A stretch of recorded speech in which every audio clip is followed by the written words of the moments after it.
ఈ రోజే డౌన్లోడ్ చేయండి. మీ ఫేవరెట్ షోస్ చూడండి. నీ కూతురు జగదాత్రి, ఇన్స్పెక్టర్ కావ్య గొప్పతనం, తను చేసిన త్యాగం పోలీస్ డిపార్ట్మెంట్ ఎప్పటికీ మర్చిపోకుండా చేస్తుంది.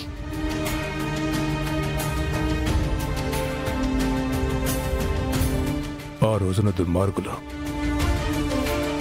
మీ అమ్మ ప్రాణాలు తీసుకోకుండా ఉండుంటే ఇవాళ నువ్వు మీ అమ్మను మించిన గొప్ప పోలీస్ అవడం చూసి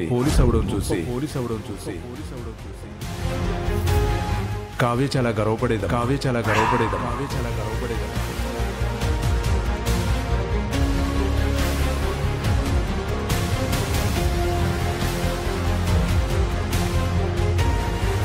నిన్ను తనలాగే డిపార్ట్మెంట్ మెచ్చే గొప్ప పోలీస్ ఆఫీసర్ని చేయాలని చెప్తూ ఉండేదమ్మా. పోలీసా? ఇప్పుడు నువ్వు మీ అమ్మలాగే. నాన్న, ఎక్కడున్నాం? ఏం మాట్లాడుతున్నారు?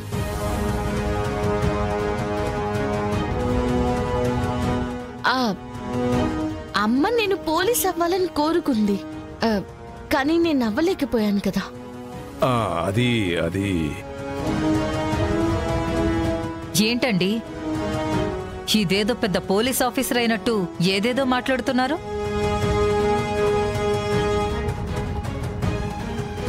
ప్రతి ఒక్కరికి న్యాయం చేయాలి, ప్రతి కుటుంబానికి సమాధానం దొరకాలి. వాళ్ళ బాధకి ముగింపు నేనిస్తాను. జగదాత్రి, జగదాత్రి, జగదాత్రి,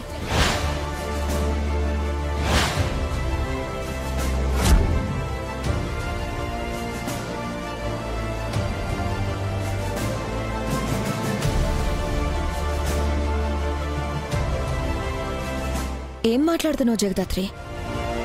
అసలు నువ్వలా ఎందుకు మాట్లాడుతున్నావు? ఎవరి ఫ్యామిలీస్కి న్యాయం జరగాలి, ఎవరికి ముగింపిస్తావు? అంటే మేం మాట్లాడుకుంది మొత్తం వదిన వినలేదు. అంటే చెప్పు జగదాత్రి, ఎవరి మీద అంత కోపంగా ఉన్నావు?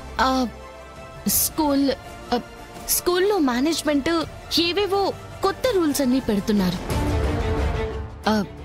దానివల్ల పేరెంట్స్ కి ట్రబుల్ అవుతుంది. దాని గురించి మాట్లాడుతున్నాము.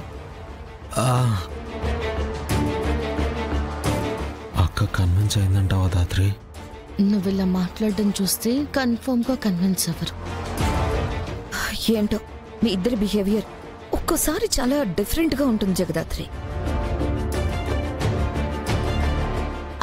అవును, మీకు నొప్పిలా ఉందో దినా? పెయిన్ కిల్లర్ వేసుకున్నాను కదా, కొంచెం బెటర్ గానే ఉంది.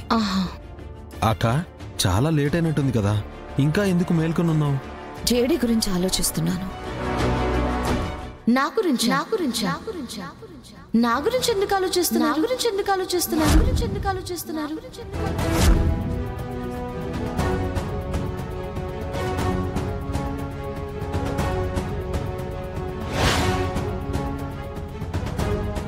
దాత్రి, అక్క అంటుంది జేడీ గురించి, నీ గురించి కాదు.